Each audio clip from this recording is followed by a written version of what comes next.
Good morning, everyone. Morning, sir. Good morning. Uh, okay, is the screen visible? Yes, sir. Okay, great. So today we have to start with the neurological conditions. No? So till now we are done with the anatomy part of the neurology, the neuroanatomy, and along with that the scales of neurological examination. Huh? Okay, so now we have to start with the neurological conditions. Okay, okay. Um, okay, so let's first of all start with some of the, you can say, inflammatory conditions na, related to the spinal cord or maybe the brain. है ना? So I think you would have heard about these conditions, that is meningitis or encephalitis. First of all, अगर किसी भी condition के end पे we have got the itis, it means, can anyone tell me, अगर itis term आ रहा है condition के end पे, Inflammation. yeah, it means that there is supposed to be some sort of inflammation in that particular region ना. So it means अगर हम meningitis की बात करें, it means some sort of inflammation with the meninges है ना. Likewise अगर encephalitis, it means there might be, there has to be inflammation in the brain. ठीक है, तो inflammation in the brain, that is encephalitis, and inflammation in the meninges, that is the meningitis. And meninges we know that we have got the dura mater, the arachnoid matter, and the innermost, that is the pia mater. ठीक है. Okay, the major thing is that if there is inflammation, it means that there has to be some sort of pathogen, जो कि which is affecting the individual, and because of which the person is having this inflammatory condition. So mainly just we can see that there might be some sort of bacterial infection, that can be E. coli. Can anyone tell me the full form of E. coli? इसमें ई Escherichia coli. या इश्चोरिया coli ना, इश्चोरिया coli, E coli है ना, इश्चोरिया coli. तो E coli can be, again it is a form of bacteria. I think you would have heard about these different shapes and types of bacteria and viruses ना, like है ना, कौन कौन से होते हैं, Bacilli. बैसिलाई, और streptococcus. strep yeah, okay. It means that there can be coccus streptococcus is a you can say variant of a bacteria, मतलब which causes some sort of conditions. लेकिन हाँ, मतलब अगर हम शेप के अकॉर्डिंग कह रहे हैं तो it can be coccus shaped हो सकता है ना. इसके अलावा जैसे बैसिलस शेप हो सकता है, रॉड शेप्ड है ना.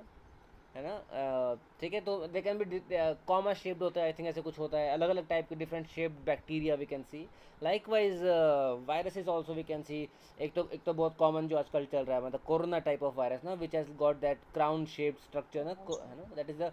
तो हम जो कोरोना वायरस टर्म यूज़ करते हैं, that actually means the, like we are referring to the shape of the virus, but actually it is suppose to be, virus का नाम क्या होगा? हम्म, किसी को कोई बता सकता है? Spike protein. Hmm.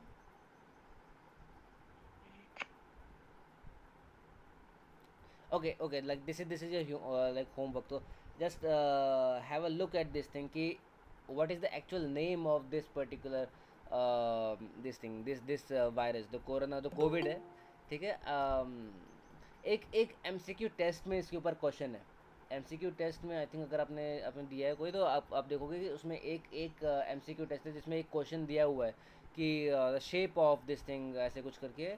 And there is another question कि uh, uh, this thing, the name of the vaccine है ना, name of the vaccine, like जो वैक्सीन करी थी, किसी को याद है? सर थर्ड लास्ट या फोर्थ लास्ट पेपर में ये क्वेश्चन आया था जब आपने दिया था टेस्ट लिंक में. हाँ हाँ, उसमें उसमें एक क्वेश्चन डाला हुआ है, तो name of the vaccine, and उसके अलावा the name of the sir hydrochloroquinone ऐसा कुछ. hydroxychloroquine. That is actually हाँ. for malaria, that is for malaria, that is not for for this thing, for covid. इसके लिए it is रेमडेसिविर. आपने नाम सुना होगा, रेमडेसिविर, किसी से नाम सुना है ना? रेमडेसिविर का इंजेक्शंस थे हाँ, actually. Remdesivir and all that. तो इस तरह से, मतलब and just have a look at this thing, the name of the virus which is actually affecting, like इसका एक्चुअली पूरा नाम जो है that is SARS CoV two. ठीक है, मतलब नाम बता देता हूँ, दैट इज सार्स. कोई बता सकता है full form of SARS? SARS, that is severe. सबक. हाँ, severe acute respiratory syndrome. Acute respiratory distress. हाँ सिंड्रोम, ठीक है। डिस्ट्रेस नहीं, डिस्ट्रेस तो ARDS है, एक्यूट रेस्पिरेटरी डिस्ट्रेस सिंड्रोम, ये है सीवियर जो भी acute respiratory syndrome, SARS, SARS CoV 2, ठीक है, सार्स कोवी 2 वायरस इस पर्टिकुलर का। इससे पहले एक था दैट वाज सार्स कोवी 1, और यू कैन से सार्स, सिर्फ सार्स पे इसको बोलते थे। अगर आपको याद हो, मतलब हम सब लोग आई थिंक अपने में भी 5th 6th क्लास के आसपास स्कूल में होंगे, उस टाइम पे फैला था मेनली इन अफ्रीका रीजन। इतना ज़्यादा मतलब ये स्प्रेड नहीं हुआ था, लेकिन it was really like it was also fatal. It was much more fatal than the CoV 2 का स्प्रेडिंग रेट काफ़ी ज़्यादा था, लेकिन मतलब इससे ज़्यादा फैटल आपका SARS 1 था। एंड ये वाला जो है, इसका नाम जो है दैट इज़ SARS-CoV-2 वायरस, ठीक है। ओके, तो ओके, तो खैर यहाँ पे है we can see we have got these bacteria, और you can say these pathogens which eventually lead to this thing. तो इसमें मेन चीज़ जो है that you need to remember in case of meningitis, that is neck stiffness. तो mainly the neck stiffness, और you can say हमारा we have got this ligamentum nuchae. Ligamentum nuchae, can anyone tell me like कौन से ligament का continuation होता होगा ligamentum nuchae? Ligamentum flavum. नहीं, ligamentum nuchae supraspinous ligament ना, supraspinous ligament up to C7 it goes, then above C7 it is I think, हाँ मैं ठीक तो बोल रहा हूँ, C7 तक it is the supraspinous ligament, and supraspinous ligament का continuation it becomes ligamentum nuchae। इसके अलावा we have got the anterior longitudinal, posterior longitudinal and ligamentum flavum, है ना। तो anterior longitudinal ligament का continuation it becomes anterior AO and anterior AA। likewise ligamentum flavum का continuation is posterior AO and posterior AA, है ना। And posterior longitudinal ligament का continuation जो है that is tectorial membrane, है ना। and then supraspinous ligament का continuation above C7 it becomes ligamentum nuchae। so you will mainly see there can be tightness of the ligamentum nuchae, and because of that if the person tries to perform neck flexion के time पे ligamentum nuchae stretch होगा ना। आई hope सबको समझ आ रहा है। Ligamentum है ना, न्यूक्लियस प्रेजेंट लाइक पोस्टीरियरली, तो इट मीन्स कि जितना हम फ्लेक्शन करेंगे उतना ज़्यादा टॉटनेस इंक्रीज होगी ना लिगामेंटम न्यूक्ली की। तो in case of meningitis you can see mainly ligamentum nuclei gets you can say stiff, and because of that neck flexion becomes really difficult for the person, or even it can become मतलब there will be decrease the amount of you can say मतलब the movement will be decreased and all that, ठीक है। okay, and treatment for this can be antibacterial therapy, and likewise we can see the same thing in encephalitis as well। and we can see along with encephalitis, because again there is this inflammation of the brain, so because of that there might be mild flu like symptoms, or might be chronic seizures। we'll be talking about seizures कि seizures क्या होता है। there might be confusion or hallucination, all those things can be seen because of course the brain is getting affected, and it all depends कि which section of the brain is getting affected। along according to that we can figure out कि कौन सा condition या कौन सा symptoms हमें देखने को मिल सकता है। इट ऑल डिपेंड्स, मतलब न्यूरो में सारा जितना हम मैक्सिमम कंडीशंस की बात करेंगे, either like is it like if it is the spinal cord, or if it is the brain, or if it is the like these are the peripheral nerves जो कि affect हो रही है।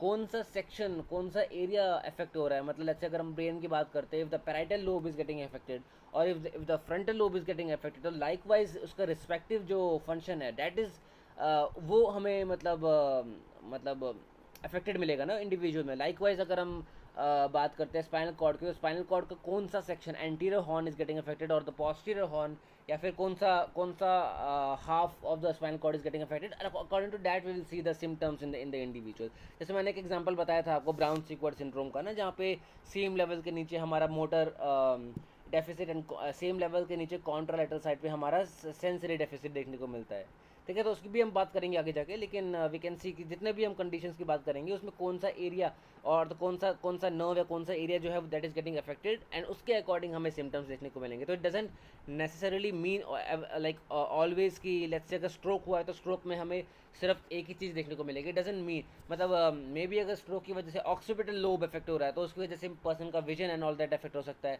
अगर temporal lobe effect हो रहा है तो वहाँ पे may be Wernicke's area, language perception and all that वो सब इफेक्ट हो जाएगा। एंड उसके अलावा वर्निकीज अफेजिया हमें देखने को मिल सकता है उस इंडिविजुअल में। मोटर कॉर्टेक्स अगर अफेक्ट हो रहा है तो उस केस में हमें ऑफकोर्स मोटर फंक्शंस जो है वो अफेक्ट हो जाएंगे, ब्रोकाज एरिया अफेक्ट हो सकता है। तो डिपेंड्स कि कौन सा एरिया अफेक्ट हो रहा है, उसके अकॉर्डिंग हमें इंडिविजुअल में सिम्टम्स देखने को मिलते हैं, ठीक है। तो I hope till now we are done with the meningitis and encephalitis, okay, Yes, sir. ठीक है। And likewise we have got the brain abscess. Again brain abscess is a term you can use it like in case of any infection, again, and in case of any infectious disease of the brain, there might be collection of the pyogenic material. Pyogenic means basically the pus है ना, the pus formation। ये हमने मतलब pyogenic term पहले भी कई बार हमने use किया है ना। हमने हमने जब हम वो पढ़ रहे थे ब्रॉडीज एब्सेस एंड दूसरा कौन सा था, I am not, Osteomyelitis. Garre's abscess, हाँ। मतलब हाँ, ऑस्टियोमाइलाइटिस में Garre's abscess and Brodie's abscess, तो उसमें हमने देखा था ना कि एक में इट वाज लाइक मतलब there was this sepsis which was being formed, या फिर पायोजेनिक मटेरियल एक में फॉर्म हो रहा था, कौन से में दूसरे में फॉर्म नहीं हो रहा था, कौन से वाले में हो रहा था, कौन से में नहीं हो रहा था, किसी को याद है? इसमें हो Bro- रहा था. हाँ, ब्रॉडीज में there was pus formation, but there was no pus formation in case of Garre's osteomyelitis ना। ओके, तो खैर यहाँ पे भी अगेन वी कैन सी, तो it can be because of pyogenic material, and that pyogenic material can be because of any infection in the ear और any dental abscess. Ear infection का हम एक टर्म यूज़ करते हैं, that is otitis, Otitis. हाँ, Otitis. otitis Otitis. media ना, हाँ, otitis media, and then we can see eventually if the infection spreads and if the pyogenic material gets collected in the brain, or maybe because of any dental abscess, again the pyogenic material can get collected in the brain, and that can lead to brain abscess, and again देखो यहाँ पे term use किया हुआ है वैसे, and again because of that we can see all these mental dysfunction जो कि हमें देखने को मिल सकता है, all these things that is the brain abscess, but the abscess term is used when there is collection of the pyogenic material, and उसके अलावा encephalitis जहाँ पे inflammation of brain हो रहा है because of any pathogen, okay, ठीक है। now starting with the stroke, तो I hope stroke is the condition जो कि I think सबने पढ़ी होगी, तो ये तो कोई नहीं छोड़ता है। Can anyone tell me the basic like definition of stroke? The blood supply to the particular part of the brain is hampered due to clot of hemorrhage. हाँ, it might be because of any clot, or maybe because of any hemorrhage. So hemorrhage means कि अगर if the artery is getting severed, you know, if the artery is getting affected, in that case the blood is not able to reach its respective area where it was supposed to supply the blood. So that's why we can say that the like due to deficiency of blood supply to a particular region of the brain, we can say that the person has gone into stroke, or maybe because of any ischemia ना, हम ischemia term use करते हैं because of any clot formation or something, because ischemia की वजह से again there is some sort of clot in the artery, and because of that now the blood is not able to reach its area ना जहाँ पे उसको supply करना है, and because of that can again lead to stroke. So it can be of two types ना, the ischemic stroke and the hemorrhagic stroke. I think again इसको मैं मतलब ये सब हमने पढ़ा हुआ है, तो इसको हम एक बार अच्छे से मतलब सुपरफिशियली इसको हम देख लेते हैं, बिकॉज इस यहाँ पे जो मेन टर्म्स है एक बार हमें वो डिस्कस करने हैं, then will be good to go. तो इसमें mainly we have got the ischaemic stroke and the haemorrhagic stroke, इतना तो हमें सबको पता है।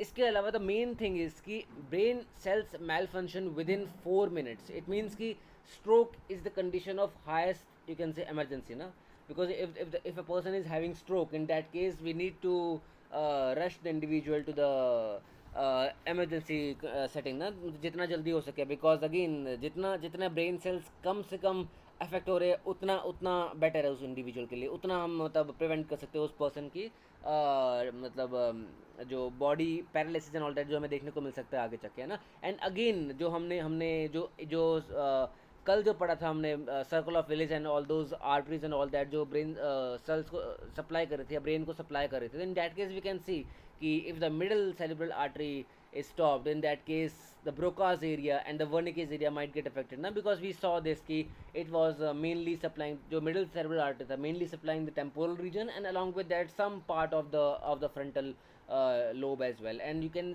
say that the middle cerebral artery it supplies both the Broca's area and the Wernicke's area. अगर हम क्या कहते हैं एंटीरियर सेरिब्रल आर्टरी की बात कर रहे हैं, it mainly supplies the frontal lobe and you can से mainly the medial side of the frontal lobe. इसके अलावा posterior, of course it supplies the occipital regions, and then we can see likewise the vertebral artery. अगर vertebral artery if it is getting affected, तो in that case vertebral artery से हमारे कौन कौन सी आ रही थी, एक तो हम we can see हमारा ब्रेन स्टेम है ना, एंड इसके अलावा सेरेबेलम. तो सेरेबेलम के लिए हमारे पास 3 आर्टरीज थे ना, कोई नाम बता सकता है? superior cerebellar artery, हाँ. anterior and posterior inferior cerebellar artery. हाँ, anterior inferior and posterior inferior and superior cerebellar arteries है ना, ये 3 सेरिबेलर आर्टरीज है. तो अगेन तीनों हमारी ब्रेन ये सॉरी बेसिलर आर्टरी से आ रही थी, which was the continuation of the vertebral arteries. तो तो बिकॉज ऑफ दैट, एंड इसके अलावा ब्रेन स्टेम से हमारा पॉन्टाइन आर्टरीज भी आ रही थी. नहीं मतलब ब्रेन स्टेम के लिए हमारी पॉन्टाइन आर्टरीज आ रही थी from the basilar artery. And again if there is any affection of those arteries that can lead to the affection of the brain stem, और you can say this thing. अगर brain stem तक blood supply अगर affect हो जाता है, तो in that case हमारा pons and medulla region is getting mainly affected. And we know that pons and medulla region mainly they are responsible for all the autonomic system, all the autonomic functions of the body, or you can say mainly जैसे हम कहते हैं respiratory center हमारा mainly brain stem में present होता है and all that. तो if that is getting affected, of course that can again that might become fatal for the individual, no? The person might even die because if the blood supply to the brain stem is getting affected. Okay. And vertebral artery जो है, vertebral artery का हमने देखा था ना, it is passing through which foramen, कौन से foramen? foramen of cervical. हाँ, और यू कैन से ट्रांसवर्स सर्वाइकल फोरामेन ना, उसके through it was travelling. And that is the reason कि जो आपने देखा होगा ना, मतलब नेक पे अगर सर्वाइकल रीजन पे अगर ग्रेड 5 थ्रस्ट होता है ना, हाई वेलोसिटी लो एम्पलीट्यूड थ्रस्ट अगर देते हैं, तो again that must be given with complete you can say precaution na, or and complete this thing, because again if the vertebral artery, if that is getting like, maybe if that is getting compressed or something, that can lead to stroke like condition and all that है ना. and इसमें mainly ये चीज़ बोला जाता है कि with neck extension, cervical spine extension के साथ में the vertebral arteries that get compressed maximally, ठीक है, मतलब सर्वाइकल स्पाइन एक्सटेंशन अगर हम करते हैं, तो इन दैट केस जो वर्टिब्रल आर्टरीज जो पास कर रही है वो मैक्सिमम कंप्रेशन में जाती है. And that is the reason कि अगर आपने देखा होगा जो प्रोफेशनल्स अगर प्रॉपरली अगर नेक पे या सर्वाइकल रीजन पे अगर ग्रेड 5 थ्रस्ट अगर देते हैं, तो वो आपको आप देखोगे वो नेक फ्लेक्शन के साथ में देते हैं, not with neck extension.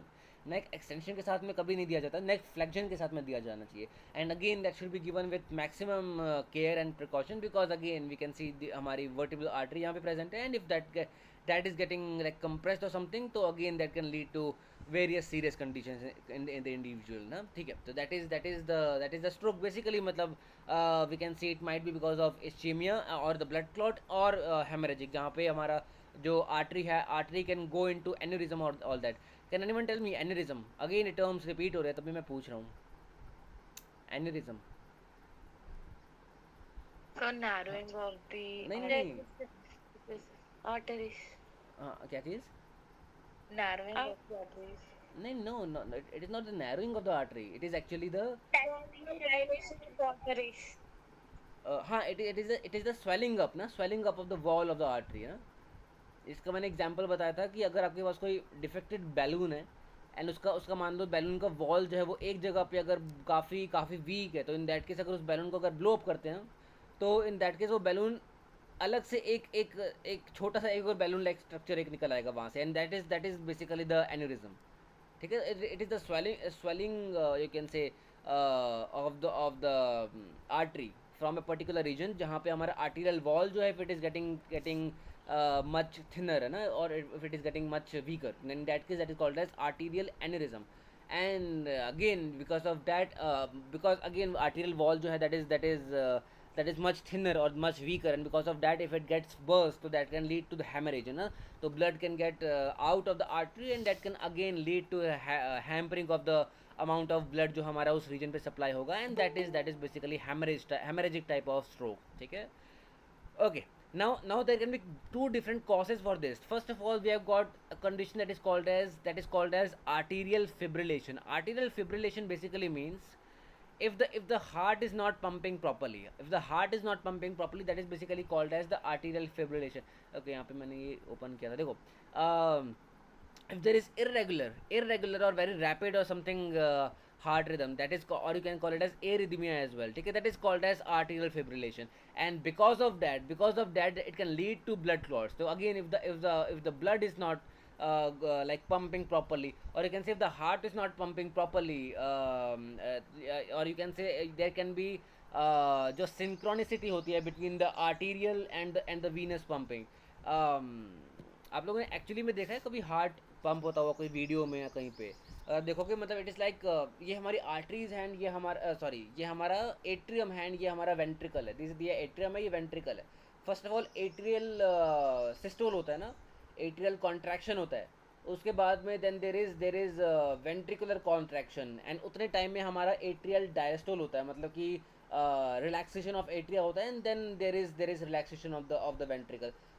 It means कि it is something like this, मतलब इस तरह से कुछ हार्ट बीट करता है ना. पहले आर्टरीज जो एट्रियम है वो कॉन्ट्रैक्ट करता है, देन उसके बाद में हमारा वेंट्रिकल कॉन्ट्रैक्ट करता है. आर्टरी जो एट्रियल कॉन्ट्रैक्शन होता है उसकी वजह से जो ब्लड है वो एट्रिया से लेके वेंट्रिकल में पास होता है, एंड देन उसके बाद वेंट्रिकुलर कॉन्ट्रैक्शन जब होता है तो वहाँ से ब्लड हमारा पंप होके या तो हमारा मतलब एओर्टा के थ्रू पूरा बॉडी में जाता है, या फिर उसके अलावा हमारा पल्मोनरी वेन के थ्रू, हमारा नहीं पल्मोनरी आर्टरी के थ्रू जो डीऑक्सीजनेटेड ब्लड है वो हमारा कहाँ जाता है, लंग्स की तरफ ना. हाँ ठीक है. तो that is basically the like. तो अगर इस सिंक्रोनिसिटी में अगर कोई वेरिएशन आता है, या फिर जो अगेन जिस मैनर में ये बीट कर रहा था हार्ट, उस मैनर में अगर नहीं करता, अगर थोड़ा रैपिड या थोड़ा स्लो हो जाता है, तो in that case we can say that we can call it as arterial arterial fibrillation, and that can lead to the formation of blood clots, because again the blood is not getting pumped properly, so there might be some sort of blood jo ki maybe it might be remaining in the heart or something. So because of that there might be these clots jo ki form ho jate hain, and that clot might travel along the arteries, and again it can get stuck in in a particular region of the artery jahan pe it might hamper the supply of the blood, and that can lead to again the ischemic type of stroke है ना. And इसके अलावा there can be atherosclerosis, that is cholesterol build up in the wall of the arteries ना. तो again there can be formation of this cholesterol which can lead to narrowing down of the lumen of the artery ना, and that is called as atherosclerosis. And then we can say again because of that the blood supply is getting affected, so that can again lead to, that can be a cause of stroke. ठीक है. तो the arterial fibrillation and then the atherosclerosis. ठीक है. Okay. Artery, आई hope सबको ये term lumen clear है ना. मतलब आर्टरी का अगर हम क्रॉस सेक्शन देखते हैं तो सेंटर में जो स्पेस होता है जिसके थ्रू हमारा ब्लड फ्लो करता है, that is basically called as lumen है ना, LUMEN ल्यूमेन. ठीक है. एंड इस यहाँ से एक चीज़ और मेरे माइंड में आया, जो हमारा एलिमेंट्री कैनाल होता है, alimentary canal, can anyone tell me alimentary canal हमारा स्टार्ट कहाँ से होता है एंड कहाँ से होता है? आई नो कि वो बिल्कुल अलग है यहाँ से, लेकिन यहाँ पे एक चीज़ मैं डिस्कस करना चाह रहा हूँ उसके बारे में. हाँ मतलब बकल कैविटी ना. हाँ बकल कैविटी से लेके हाँ एनस तक ना, एंड हाँ तो रेक्टम एंड ऑल दैट. तो यू कैन से कि वहाँ से मतलब तो पूरा का पूरा एलिमेंट्री कैनाल जो है, मतलब यू कैन से अगेन बकल कैविटी से लेके हमारा इसोफेगस है, देन स्टोमक बन जाता है, देन उसके बाद में आगे small intestine, large intestine and all that. तो ये पूरा का पूरा जो कैनाल है, अगर इस कैनाल को आप कहीं पे भी अगर आप कट करते हो, तो इसको कट करके अगर इसका क्रॉस सेक्शन अगर देखते हो तो उसमें अलग अलग लेयर्स हमें देखने को मिलती है. ठीक है. किसी को याद है उन लेयर्स के नाम? मतलब एलिमेंट्री कैनाल के लेयर्स होते हैं अलग अलग उनके. नहीं that is serosa, then muscularis, then submucosa and mucosa. मैं आपको यहाँ पे दिखाता हूँ, एक सेकेंड. ये नाम ध्यान रखना ज़रूरी है, because again just for your general knowledge or something. Layers of elementary canal. हाँ देखो ये इसकी मैं बात कर रहा हूँ यहाँ से, मतलब मेरे माइंड में आया तो मैं इसलिए मैंने बस शेयर कर दिया ये चीज़.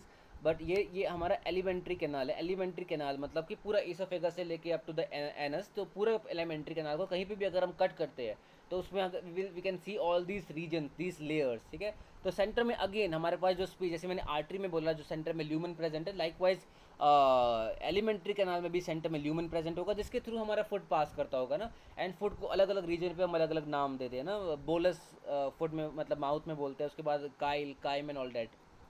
लेकिन इसके अलावा we have got outer most layer से हमारे पास सबसे आउटर मोस्ट लेयर जो होता है that is the serosa. Then comes the serosa, then comes the muscularis. हाँ, ये मस्कुलरिस ये वाला. हाँ, इसमें इसमें inner circular and outer longitudinal होता है. आई थिंक आप यही बोल रहे थे राम्या, आई थिंक आप शायद है ना, आप शायद यही बोल रहे थे है ना. तो आउटर ल्यूमन, देन सॉरी मेरोस, sorry mucosa, then we have got the muscularis. हाँ, मस्कुलरिस में we have got inner circular and outer longitudinal. And then उसके बाद में submucosa and the mucosa layer. तो ये 4 लेयर्स होते हैं इन द एलिमेंट्री कैनाल. जैसे इसको नोट कर लो या कहीं पे जस्ट कीप इन माइंड कि again for like your general knowledge for like all this. ठीक है, तो खैर अगर हम ल्यूमेन की बात करते हैं तो किसी भी कैनाल, किसी भी, चाहे वो आर्टरी है, वेन है, एलिमेंट्री कैनाल है, कोई भी कैनाल है, अगर उसके अंदर सेंटर में जो स्पेस होता है जिसके थ्रू कोई सब्सटेंस पास करता है, that is called as the lumen of that structure. ठीक है, ओके. तो I hope till now we are clear. यहाँ तक हमें क्लियर है the causes for stroke and the different types of stroke, the ischaemic and the haemorrhagic. ठीक है, Yes, sir. ठीक है.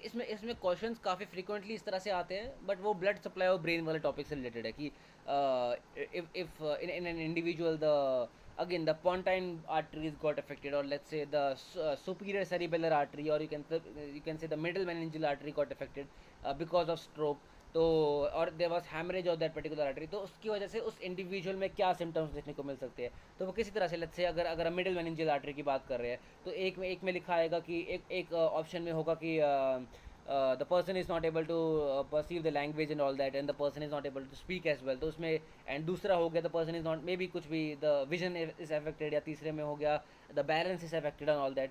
तो हमें फिगर आउट करना है कि हाँ वहाँ पे Broca's area and Wernicke's area affected होगा, तो इन दैट केस हमें अफेजिया की बात करनी है, तो अफेजिया वाला ऑप्शन उसमें सही जाएगा. ठीक है, तो खैर वो मेनली हमारा ब्लड सप्लाई और ब्रेन से रिलेटेड है. अगर हमें आर्टरीज के नाम याद है एंड कहाँ पे वो सप्लाई करते हैं, तो then in that case we can easily figure out वैसे वाले क्वेश्चन में. ठीक है, okay.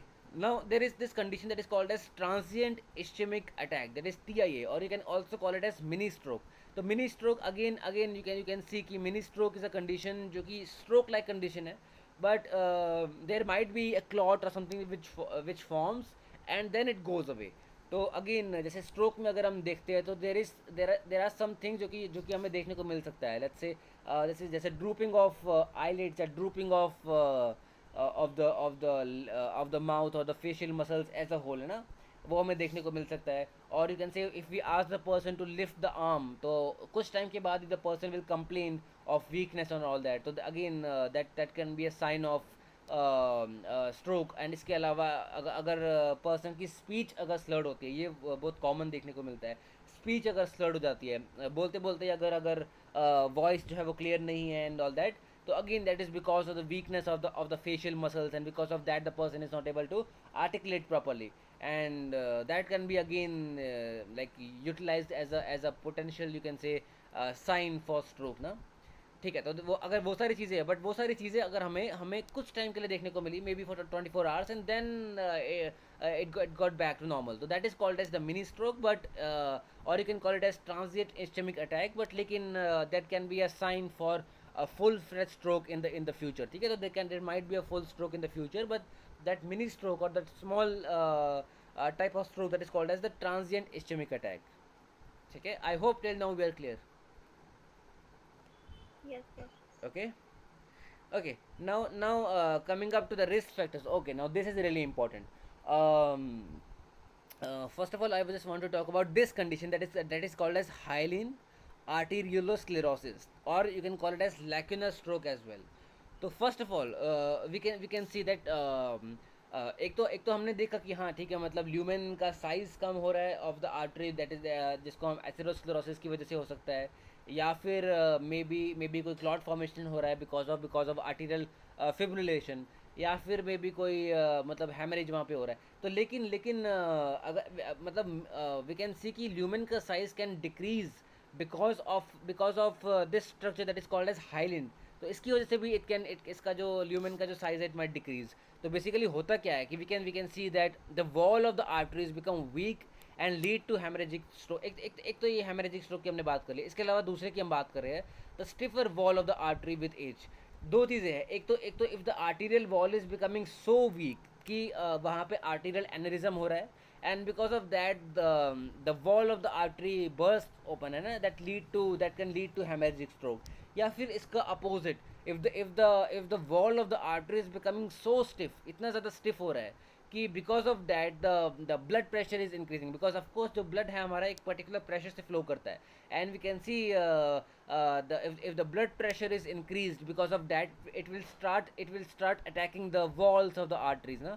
वॉल की मतलब आर्टरी की वॉल जो है इसको अटैक करना स्टार्ट कर देगा द रेड ब्लड सेल्स है ना, because of high amount of blood pressure, and because of that as a response हमारे जो आर्टरी है, ये मैंने ब्लैक में थोड़ा दिखाने का शो किया है यहाँ पे, कि जो आर्टरी है, जो ब्लू में हम आर्टरी देख रहे हैं, उस वहाँ पे it starts building up this hyaline structure, जो कि as a response of these attacking red blood cells है ना, उसके रिस्पॉन्स में it starts building up these hyaline structure, and because of that as a whole we can see कि हमारा hyaline thickening की वजह से the size of the lumen decreases, and as a whole because of that we can see हमारा जो blood supply जो है that can decrease, and that can eventually lead to stroke. I hope सबको ये समझ आया, and that condition is called as hyaline arteriolosclerosis, और you can call it as lacunas stroke.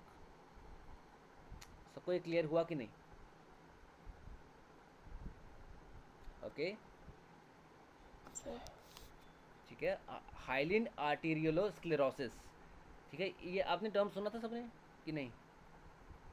किसने ये टर्म लेकुनर सुना था? स्ट्रोक का तो सुना था। लैक्यूनस स्ट्रोक नाम सुना था आपने, ठीक है। तो lacunas stroke is the same thing, that is the, you can also call it as hyaline arteriolosclerosis, and that is there is thickening of this hyaline cartilage, or you can say hyaline structure, which is present inside the inner wall of the artery। and क्यों thickening हो रहा है? because as a response of these attacking red blood cells। and क्यों attack कर रहे हैं red blood sales के wall को? because there is a high amount of, there is an increased amount of blood pressure, ठीक है, and ठीक है, and that can lead to the episode of stroke, and there can be risk factors, मतलब okay we can talk about some of the risk factors जो कि non modifiable है। Let's say अगर हम एज की बात करते हैं, तो with age we can see that the arterial wall is getting weaker, और you can say in case of males you can say कि the blood pressure is you can say comparatively higher as compared to females। So again you can say that can lead to hyaline arteriolosclerosis,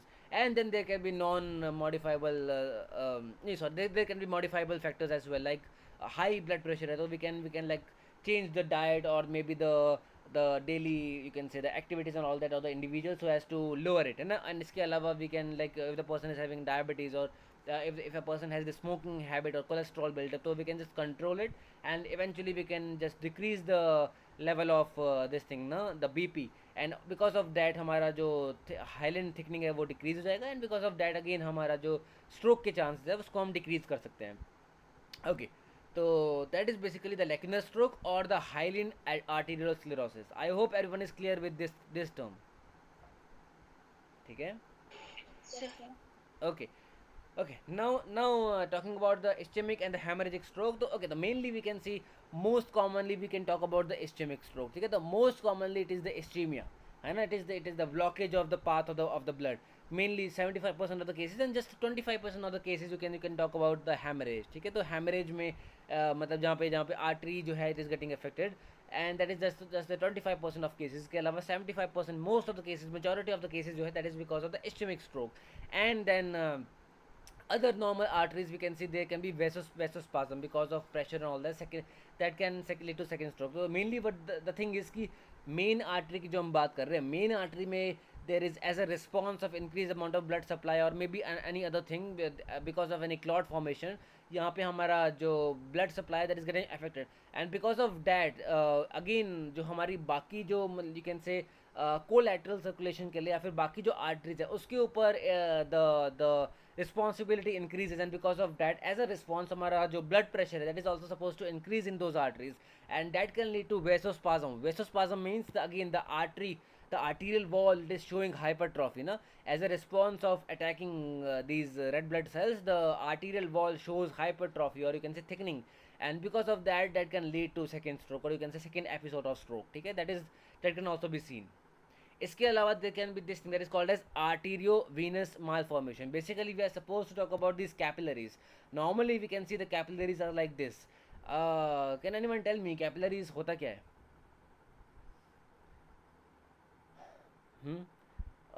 या फिर और वे interconnection ऐसा okay, these are basically the interconnection between the artery and the vein, है ना?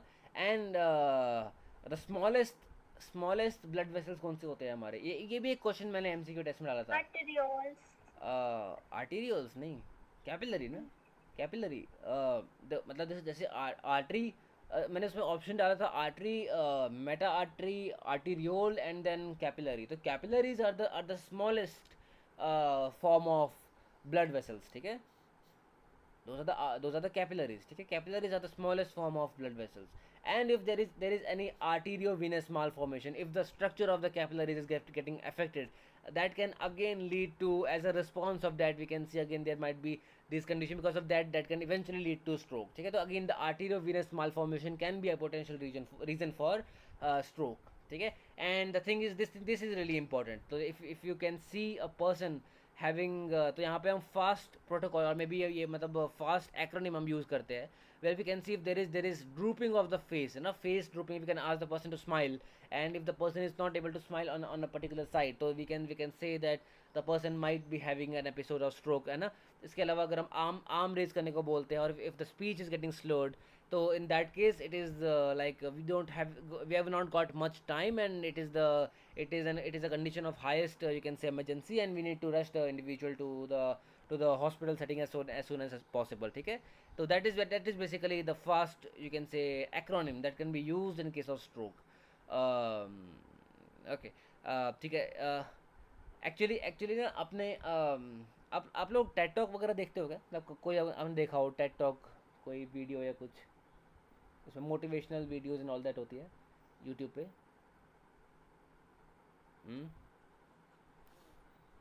नहीं देखते क्या? Yes sir, yes sir, yes sir. Whittle आप देखते हो ना?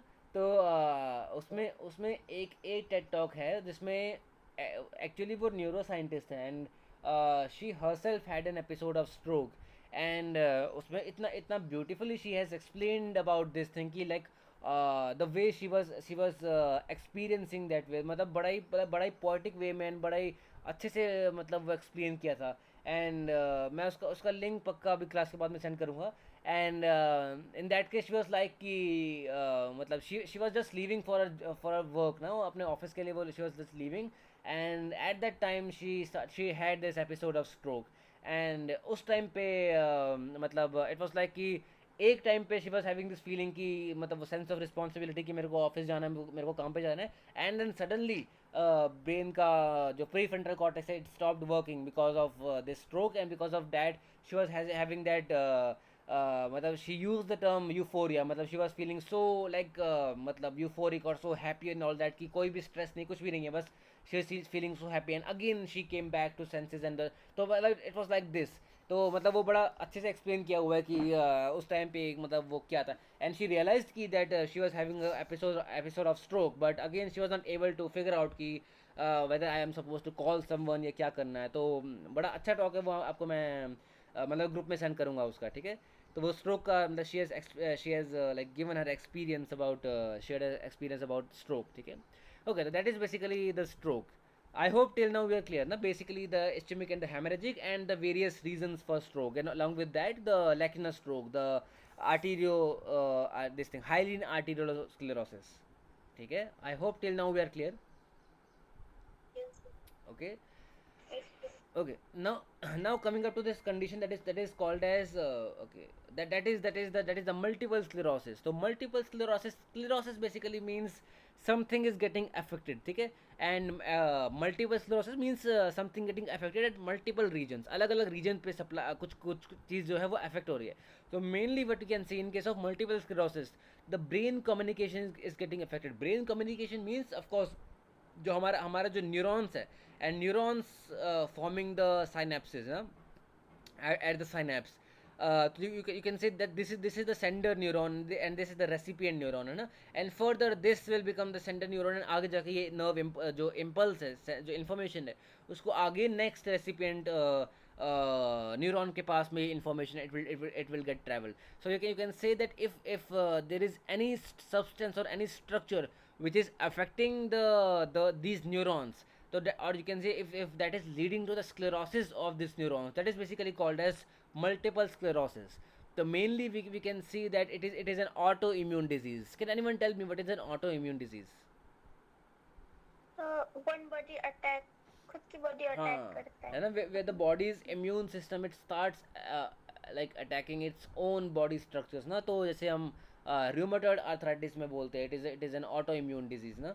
तो again the body's response starts acting against its own functions and its own structures, that is called as autoimmune disease ना. And again it is a demyelinating. तो we have got this myelin sheath है ना. myelin sheath हमारे पास present होती है. Can anyone tell me myelin sheath क्या करती होगी?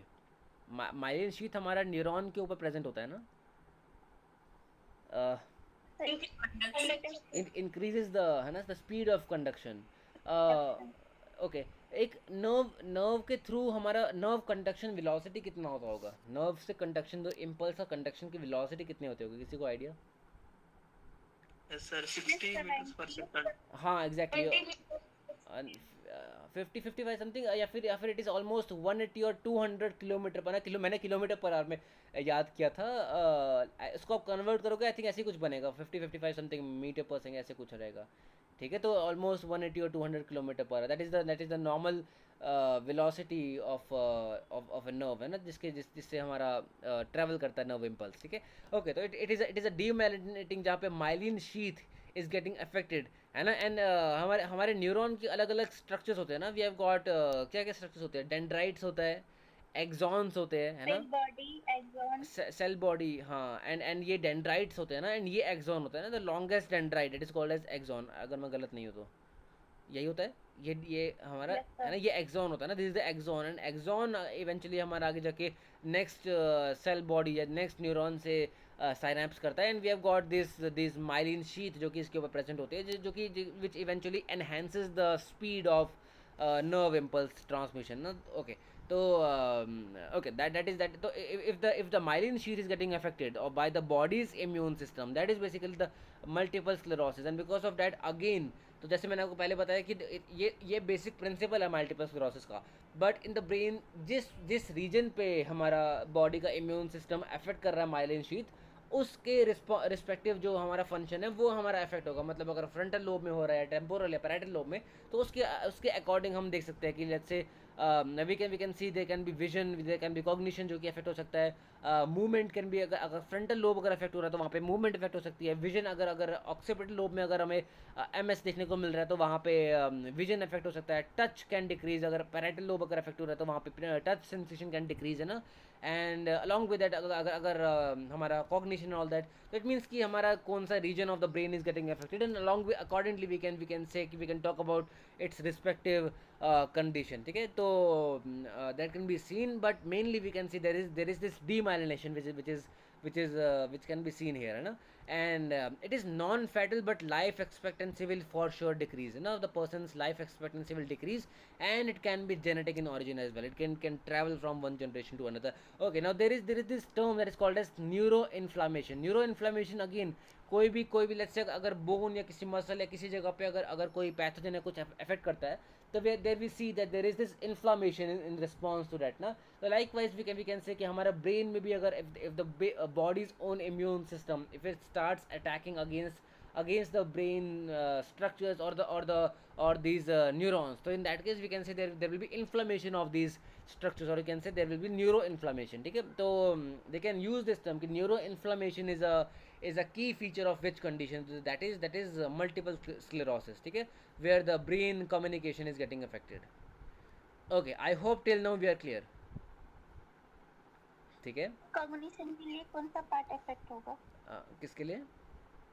कॉग्निशन कॉग्निशन के लिए again it is a combination कि आपका देखो cerebellum can also get affected, इसके अलावा बेसल गैंग्लिया में भी अगर है तब भी कॉग्निशन इफेक्ट हो सकता है.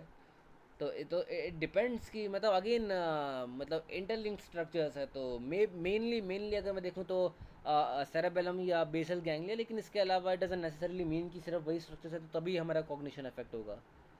ठीक है, अगेन मैं मूवमेंट की भी बात करूँ तो डजंट मीन कि मूवमेंट हमारा सिर्फ फ्रंटल लोब की वजह से इफेक्ट हो रहा है. अगर पैराइटल लोब परसीव ही नहीं कर पा रहा है सेंसरी इनपुट, तो आगे वो मोटर कॉर्टेक्स को कैसे मतलब इंफॉर्मेशन प्रोवाइड करेगा डायरेक्ट या इनडायरेक्ट पाथवे के थ्रू. एंड इवेंचुअली हमारा मोटर कॉर्टेक्स जो है वो भी अगर स्टिमुलेट नहीं होगा, जो थैलेमस है, जो हमने डायरेक्ट एंड इनडायरेक्ट पाथवे की बात करी थी, थैलेमस अगर एक्साइट ही नहीं करेगा हमारा मोटर कॉर्टेक्स को, तो आगे जाके हमारा मूवमेंट नहीं होगा. तो अगेन मूवमेंट हमारा पैराइटल लोब से भी अफेक्टेड हो सकता है. तो अगेन सारी चीज़ें इंटरलिंक्ड है ब्रेन में. ठीक है, बट जनरल सेंस में मैं वैसे बोल देता हूँ, बट एक्चुअली में ये गलत है कि एक चीज़ सिर्फ ये इफेक्ट होगा तो ये होगा, just like the rest of the structures. ऐसा हम ब्रेन में नहीं बोल सकते, बट जनरल सेंस में बोल सकते हैं कि हाँ इसकी वजह से भी हो सकता है, बट इसकी वजह से ही होता है, सिर्फ ऐसा बोलना गलत होगा ना. ठीक है, तो that is basically the multiple sclerosis. And now the thing is कि again there are these things तो which can get affected. Vision might get affected, double vision, that is called as diplopia ना. Okay, तो sensation and all that. ठीक है, ये सब तो हमें सेंसेशन, ये सब साइंस एंड सिम्टम्स तो हमें पता ही है. The major thing that I am suppose to talk about here is the relapsing remitting nature of the MS ना. Okay, that is basically we can see कि in case of MS, first of all we can see like the y-axis is the increasing disability and the x-axis is the time कि time के साथ में कितना हमारा disability increase कर. तो we can see with MS, तो again there is this neuro inflammation है ना, और the body's immune system affecting the brain cells है ना, और द न्यूरॉन्स. तो that is this particular section है ना, that is this section that is called as the relapsing section of this graph. And then no, not the relapsing, that is the re-emitting. So that is the re-emitting section. उसके बाद में we can see after some time the body will start healing, ना body का अपना healing system भी काम करता है. इसके लिए एक टर्म हम यूज़ करते हैं, that is called as oligodendrocytes. तो ऑलिगोडेंड्रोसाइट्स बेसिकली क्या होते हैं, इस पर हम भी आएंगे, लेकिन वी कैन सी कि ऑलिगोडेंड्रोसाइट्स मेनली रिपेयरमेंट से रिलेटेड होता है. मतलब कहीं भी ब्रेन सेल्स अगर अफेक्टेड होते हैं तो in that case oligodendrocytes are the structures which are seen to travel towards the brain cells and eventually they start building up again. हमारा जो माइलिन शीथ है उसको अगेन बिल्डअप करना शुरू कर देते हैं. तो again because of that myelin sheath buildup we can see again हमारा डिसेबिलिटी जो है वो डिक्रीज हो जाता है. That is called as the relapsing phase of this graph. Again we can see there is a gap phase जहाँ पे अगेन it is normal, then again it reemits ना, अगेन री-एमिटिंग हो रहा है. And again because of oligodendrocytes it relapses. तो because of this nature we can see eventually हमारा जो डिसेबिलिटी है वो इंक्रीज कर रहा है, but it is not increasing that rapidly. इतना रैपिडली इंक्रीज नहीं कर रहा, बट हाँ ग्रेजुअली इट इज़ इंक्रीजिंग. ठीक है, that is basically called as the relapsing remitting nature of the multiple sclerosis. लेकिन इसके अलावा अलग अलग और नेचर भी हम देख सकते हैं depending upon the severity of the condition, कि ये हमारा गैप टाइम जो है वो कितना कम है कितना ज़्यादा है. इसके अलावा देयर कैन बी रिलैप्सिंग मतलब कौन सा होता है, relapsing remitting again and again हो सकता है. मतलब ये बिल्कुल ही हमारा गैप टाइम हट गया, जैसे रिमिट हुआ उसके बाद अगेन ये रिलैप्स हो गया. तो again because of that we can see जो उसमें ओवरऑल जो इंक्रीजिंग डिसेबिलिटी है वो और ज़्यादा सडन हो जाएगा. जितना यहाँ पे ग्रेजुअल है उससे थोड़ा ज़्यादा सडन हो जाएगा. तो eventually because of that we can see कि इंडिविजुअल का एज अ होल जो लाइफ स्पैन है that will decrease, but again the person might not die. मतलब उस टाइम पे it is not fatal, but as a whole person का individual का जो लाइफ स्पैन है दैट विल डिक्रीज. ठीक है, तो that is basically the relapsing remitting nature है ना. री-एमिटिंग मीन्स री-एमिटिंग, अगेन वापस अकर हो रहा है ना, remitting nature of the multiple sclerosis. Okay, I hope till now we are clear with this graph ना. Okay, and then we can see, okay, यहाँ पे again we have got another term that is called as the blood brain barrier. Can anyone tell me कि blood brain barrier होता क्या होगा? Basically there is this sir astrocytes हाँ pathogen को brain तक नहीं आने देते सर. हाँ ओके हाँ तो we can see that there are these structures which prevent जो because again जो blood है, blood is a potential structure जिसके थ्रू हमारा कोई भी पैथोजन जो है वो easily travel कर सकता है ना. तो कोई भी पैथोजन के लिए सबसे easy जो मतलब क्या कहते हैं टैक्सी है ना, टैक्सी जो है वो सबसे easy जो है वो हमारा ब्लड है. तो तभी हम मेटाफाइसिस में पैथोजन या इन्फेक्शन की बात ज़्यादा कर रहे थे ना, बिकॉज वहाँ पे ज़्यादा ब्लड सप्लाई, ब्लड वेसल ज़्यादा प्रेजेंट है. लाइकवाइज तो ब्रेन में है, we can see we have got this blood brain barrier which prevents the these pathogens to reach the blood structure, these blood vessels ना इस यहाँ तक रीच करने से प्रिवेंट करते हैं. But let's say in any condition if the blood brain barrier breaks है ना, तो in that case that is a big condition for the individual, no? So that is a fatal condition for the individual जहाँ पे ये pathogen जो है, तो let's say we can say in case of multiple sclerosis the blood brain barrier is broken and the T cells है ना, जो body का अपना बॉडी के पास लिम्फोसाइट्स होते हैं ना. लिम्फोसाइट्स मतलब हमारे जो इम्यून सिस्टम के लिए काम करते हैं, उसमें हमारे B lymphocytes and T lymphocytes ये दो होते हैं. सबको ध्यान में है, ये पता है. वी हैव गॉट बी है ना, बी एंड टी लिम्फोसाइट्स, ये दो होते हैं जो कि हमारा लिम्फोसाइट्स होता है जो कि हमारा इवेंचुअली बॉडी इम्यून रिस्पॉन्स में काम करते हैं. तो mainly we can say the T lymphocytes जो है they enter the artery or you can say the blood vessels and then they release these cytokines and eventually we can see हमारा blood के through जो ये cells जो है मतलब जो T cells है वो travel करते हैं and eventually they can affect distant other neurons as well, and that's why we can say because of that if the blood brain barrier is broken the condition can become much more severe. ठीक है. Okay तो for genetic involvement जैसे हमने यहाँ पे देखा कि it can be genetic in region in origin. तो जेनेटिक भी अगर हो सकता है तो in that case we can say there is a particular chromosome that is chromosome number 6 और we can call it as HLA-DRB1, that is HLA-DRB1 that is human leukocyte antigen. तो if you can say if there is any this you can say allele for this particular condition, MS के लिए अगर allele हमारा इस particular chromosome पे chromosome number 6 पे अगर present है तो in that case we can see this condition in the individual. ठीक है.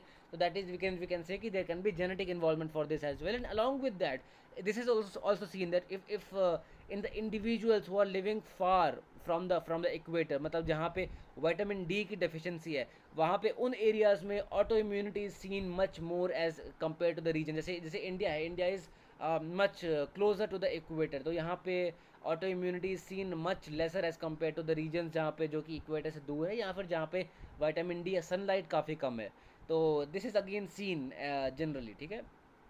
Okay so we are done with the blood brain barrier and then the oligodendrocytes. So oligodendrocytes just remember that it is mainly responsible जहाँ पे भी हमारा myelin sheath या फिर कोई भी न्यूरोलॉजिकल स्ट्रक्चर अगर अफेक्ट होना शुरू हो जाता है तो in that case it comes to that region as a rescue and it starts repairing the myelin sheath. तो अगेन the complete function of oligodendrocytes is still unknown, मतलब still it is unknown, but we can see this thing that it mainly it repairs the affected myelin sheath. ठीक है. and ठीक है. and you can say but eventually हमारे जो B and T lymphocytes है they again start dominating the oligodendrocyte and that is the reason कि हमें इस तरह का नेचर देखने को मिल रहा है. मतलब we can see हमारा मतलब B and T lymphocytes की वजह से it is getting affected and then we can see हमारा oligodendrocytes जो है it starts repairing it, but repairment के बाद में again we can see हमारा B and T lymphocytes जो है वो again it starts dominating the oligodendrocytes and because of that again we can see an re-emission of this condition. तो again हमें ये condition देखने को मिलता है. ठीक है. तो that's why we see this relapsing remitting nature of multiple sclerosis. ठीक है. and for this we can go for this particular drug that is called as DMARDs. Can anyone tell me the full form of DMARDs? हाँ, disease modifying anti rheumatic drugs ना. तो this S is supposed to be small, ये small होना चाहिए. ठीक है. तो D marts, ठीक है, तो disease modifying anti rheumatic drugs, तो ड्यूमेटिक कंडीशन जो भी है उसके लिए we can go for the, और you can call them as immunosuppressants as well, जो कि हमारा इम्यून सिस्टम को सप्रेस करते हैं। We can go for D MARDs in case of, let's say अगर मैं आपको पूछता हूँ कि अगर हम ग्राफ्ट एक इंडिविजुअल में लगाते हैं तो उस इंडिविजुअल में भी हमें डी मार्ट्स प्रोवाइड करने चाहिए ना, या फिर इम्यूनो सप्रेसेंट्स प्रोवाइड करने चाहिए हमें उस इंडिविजुअल को जहाँ पे हम ग्राफ्ट, बिकॉज अगेन हमने ग्राफ्ट अगर इंट्रोड्यूस किया है इंडिविजुअल में, तो अगेन बॉडी का इम्यून सिस्टम जो है it will start acting against that, and again वहाँ पे ग्राफ्ट रिजेक्शन होना स्टार्ट हो जाएगा। तो for that again we can need to go for the immunosuppressants. Okay, तो I hope till now we are done with M S. Yes, sir. ठीक है, again the thing is कि यहाँ पे जो कंडीशंस है आपको ये उस तरह से नहीं मिलेगी, मतलब जिस तरह से हम अभी पढ़ते आ रहे हैं अभी तक। मे बी आपको वो थोड़ा और लग रहा हो कि जिस तरह से हम सब्जेक्टिव एग्जाम्स में पूरा का पूरा कंडीशन 2-3 पेजेस में पढ़ते हैं, उसको याद करते हैं एग्जाम के लिए, बट यहाँ पे mainly we should be concern mainly with this terms and with the main pointers कि क्या क्या चीज़ें हमें देखने को मिलती है इस कंडीशन में, क्या क्या ड्रग्स है, क्या अगर वो पॉइंटर्स हमें क्लियर है तो यहाँ से इवन हम वो सब्जेक्टिव आंसर भी बना सकते हैं, या फिर हम मेनली जैसे MCQ एग्जाम क्वेश्चन जो है वो हम मतलब वो क्वेश्चंस क्रैक कर सकते हैं मतलब इन पॉइंटर्स से। तो that's why I am like I have written all these facts in pointers यहाँ पे, ठीक है। Okay, now with the Parkinson's disease, does anyone know this particular individual? Muhammad Ali, किसी को पता है? Boxer. Yeah, he's a legendary boxer. He was a legendary boxer, no? So he had this condition, like he developed Parkinson's later on in his life. ठीक है, तो okay, तो he developed this particular condition. So like even though all his life like he was completely fit and all that and full of activities and all that, but still by the end of his life he developed Parkinson's, and he had these tremors and all that. So mainly in case of Parkinson, mainly the thing that we can see, has anyone seen a person with Parkinson? कोई देखा है अपने individual Parkinson's में? नहीं sir. कोई नहीं देखा? Video में देखा हो? कोई वीडियो में या कुछ? वीडियो में देखा.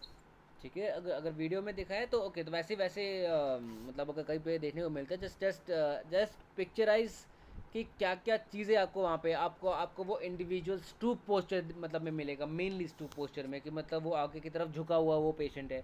एंड ट्रेमर्स तो फॉर श्योर ट्रेमर्स हमें देखने को मिलेगा। ट्रेमर्स कहाँ पे देखने को मिल सकता है? हैंड में देखने को मिल सकता है ट्रेमर्स, लिप्स में ट्रेमर्स देखने को मिल सकता है, ठीक है। इवन हेड में भी, एज अ होल हेड में भी ट्रेमर्स कई बार देखने को मिलता है, ठीक है। तो ट्रेमर्स देखने को मिल सकता है, and the tremors will increase जितना हम अगर आप उस इंडिविजुअल को जितनी ज़्यादा एक्सट्रेनियस एक्टिविटी, मतलब अगर आप मतलब मेंटल एक्टिविटी अगर आप दोगे कि मतलब एट द सेम टाइम कोई मे बी कोई मैथमेटिकल कैलकुलेशन करने को बोलोगे, and at the same time कोई बॉटल पास करने को बोलोगे, एंड दो तीन एक्टिविटीज़ अगर एक साथ करने को बोलोगे, तो in that case the person will become a bit you can से uncomfortable and the tremors will increase, ठीक है। तो वो दैट कैन बी सीन, ठीक है। एंड उसके अलावा जब पर्सन रेस्ट पे होता है तो उस टाइम पे the shakiness of the hand, the tremors it decreases, ठीक है। ओके, तो that is basically the Parkinson's, and mainly it is because of loss of this dopamine neurons, loss of dopamine neurons which are mainly like which form the dopamine and which are the excitatory neurotransmitter. Dopamine is actually the excitatory neurotransmitter, and that's why we see that जितना मतलब brain में excitation and वो सब होता है, that is mainly because of the dopamine. आप सबने term सुना है एक डोपामिन डिटॉक्स, आजकल बड़ा चलता है dopamine detox. That is basically कि जैसे मतलब हमारा ब्रेन जो है it has become use to a certain level of dopamine, कि जैसे इवन खाना खाने के टाइम पे या फिर इवन मतलब कोई भी हम एक्टिविटी कर रहे हैं उस टाइम पे हमें मतलब मे बी कोई वीडियो हमें चाहिए हमें कोई ना कोई मूवी देखनी है, कोई ना कोई हम एक जगह पे मतलब स्टिल विदाउट एनी लाइक कोई एंटरटेनमेंट के अलावा हम कोई बिल्कुल शांति से नहीं बैठ सकते, हम मतलब रेस्टलेस हो जाते हैं। मेनली हमारी जनरेशन में ही ज़्यादा है, एंड इट इज़ इंक्रीजिंग। तो it is mainly because of this high level of threshold of dopamine, जो कि हमारे brain is like has become habitual to that. तो एक बार हमें उतना हाई लेवल ऑफ डोपामिन जब हिट करता है ब्रेन में, तो that can be mainly because of, अगर आप कोई कोई सॉन्ग सुन रहे हो या फिर कोई आप मूवी देख रहे हो जो कि बड़ी मतलब एक्साइटिंग मूवी है कुछ है, तो इन दैट केस। एंड उसके अलावा अगर आप नॉर्मल, तब हम जब पढ़ाई करने बैठते हैं तो उस टाइम पे हम बड़े जल्दी बोर हो जाते हैं, दैट इज़ मेनली बिकॉज कि अब हमारे ब्रेन को उतना लेवल ऑफ डोपामिन नहीं मिल रहा है, तो that's why we get like bored very easily. ठीक है, तो दैट इज दैट, तो उसके लिए मतलब there are some techniques and all that जो कि मतलब dopamine detox and all that वो सब बोलते हैं कि, लेकिन वी कैन सी कि mainly the dopamine it is the excitatory neurotransmitter, and we can see if there is loss of these dopamine neurons, so because of that we can see again the dopamine decreases, and that can lead to the Parkinson.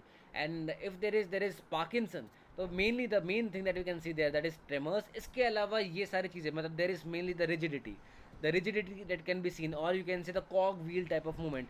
Cog wheel means cog wheel सबने देखा है, मतलब जो जो आपने देखा होगा पहले के टाइम पे जो बड़े बड़े वो क्लॉक्स होते थे, मतलब एक बिल्डिंग होती थी जिसके ऊपर क्लॉक होता है, तो उसके अंदर वो पूरा मैकेनिज्म है जो कि वो गोल गोल एक दूसरे के साथ में फिट होता है। एक व्हील मूव करता है तो उसकी वजह से दूसरा व्हील भी मूव करता है। सबने देखा है कहीं ना कहीं वीडियो में, कहीं पिक्चर में देखा हो आपने, या इवन छोटे रिस्ट वॉच में भी यही होता है ना, एक wheel that is called as कॉग wheel, एक कॉग व्हील मूव कर रहा है उसकी वजह से दूसरा कॉग व्हील मूव करता है, तो दैट इज तो मतलब रिजिड मूवमेंट्स है ना, मूवमेंट स्मूथ नहीं है, that is basically called as कॉग wheel movement. इसके अलावा एक और टर्म हम यूज़ करते हैं, दैट इज नहीं ओके, वी कैन सी इसके अलावा there can be slowness of movement. Slowness of movement के लिए हम टर्म क्या यूज़ कर सकते हैं? The movements have become much slower. Bradykinesia, हाँ ब्रेडिकाइनेसिया। तो इसको आई थिंक ये लिंडसे में या इंद्रवीर सिंह में कहीं पे इसको कोरिलेट किया हुआ है with the movements under water. मतलब अगर हम अंडर वाटर जाते हैं वहाँ पे अगर हम मूवमेंट्स करते हैं तो वहाँ पे हमारी मूवमेंट्स बड़ी स्लो हो जाती है ना, because of the friction, not the friction but because of this the density of the, नहीं डेंसिटी भी नहीं, मैं क्या टर्म, एक वो टर्म नहीं होता जो फ्लूइड्स में हम टर्म यूज़ करते हैं,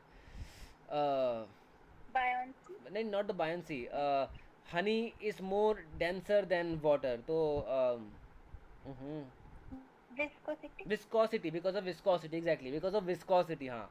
तो because of viscosity of the water और बिकॉज ऑफ द, तो इट प्रोवाइड्स दिस रेजिस्टेंस ना, because of that we can say कि हमारा मूवमेंट की जो स्पीड है, जो मतलब मूवमेंट का जितना स्पीड है वो डिक्रीज कर जाता है, एंड दैट कैन, तो like something like that we can see in the normal individual, in the individuals with Parkinson's. ठीक है, तो that can be seen, that is called as bradykinesia. There will be a decrease amount of balance, and that is known as the primary Parkinson.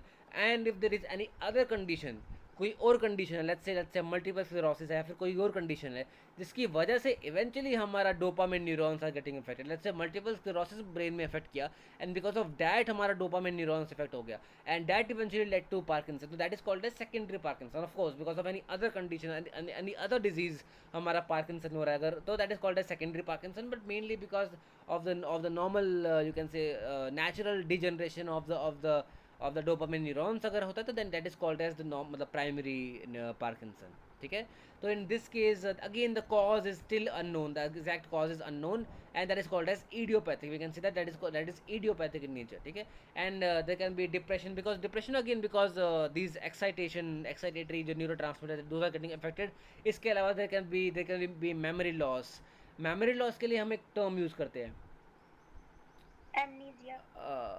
नहीं that amnesia is basically a condition, mainly dementia हम term use करते हैं ना, मतलब dementia is a term which mainly means brain this memory loss, and dementia can be because of different conditions ना, तो अलग अलग conditions की वजह से हमें dementia देखने को मिल सकता है। तो dementia is not a disease, not a condition, but it is a symptom ना that can be seen in the individuals with Parkinson's. इसके अलावा there can be decreased level of concentration and all that, and there can be various factors, genetic factors, there can be concussion, there can be in case of males it is seen a bit more than the females, and there can be this heavy metal inhalation, but still exact cause जो है इसके लिए that is still unknown, but we can talk about the risk factors for now. ठीक है, okay हाँ, यहाँ पे term use किया दैट इज डेमेंशिया। एमनीशिया जो आपने टर्म यूज़ किया था, amnesia is again a condition, कि किसी एक पर्टिकुलर रीज़न की वजह से अगर डिमेंशिया हो रहा है, that condition is called as amnesia. But जो जो सिम्टम जो है, जो जो मेमोरी लॉस वाला जो जो फैक्टर है, that is basically called as dementia. And उस वो अलग अलग कंडीशंस की वजह से हो सकता है, ठीक है।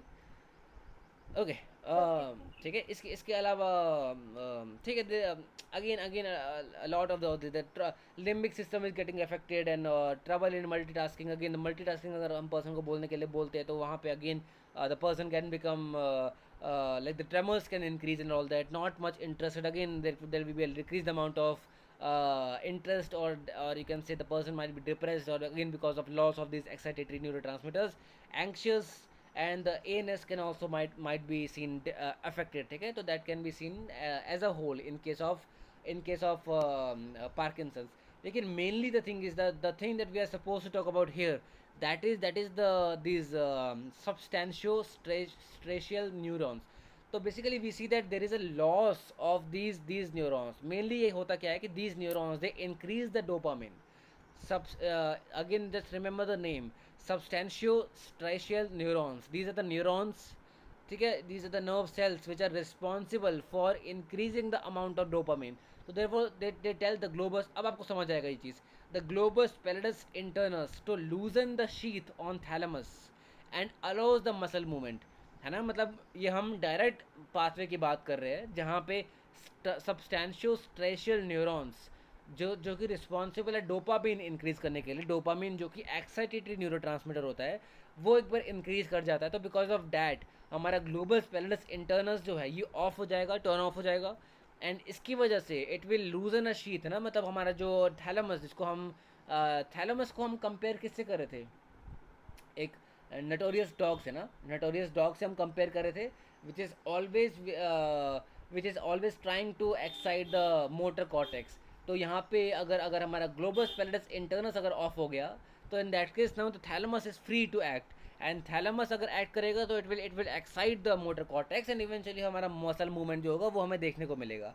लेकिन if there is a loss of this सब्सटैंशियो स्ट्रेशियल neurons, so due to loss of 80% of this substantial spatial pathway, we can see the bradykinesia, or you can see the direct pathway, है ना, या फिर जो movement है वो हमारा affect हो जाएगा, और you can say there will be a slowness of movement, or you can see the bradykinesia. तो bradykinesia mainly in case of Parkinson, that is mainly because of a loss of these substantial spatial neurons which are actually responsible for increasing the dopamine, है ना, and which actually participates in the direct pathway. लेकिन अगर ये affect हो गया तो because of that हमारा direct pathway जो है वो अफेक्ट हो जाएगा, एंड बिकॉज ऑफ डैट हमारा मूवमेंट की जो फ्रीक्वेंसी या फिर जो स्पीड दैट डिक्रीजेस, और we can say that it leads to ब्रेडिकाइनेसिया।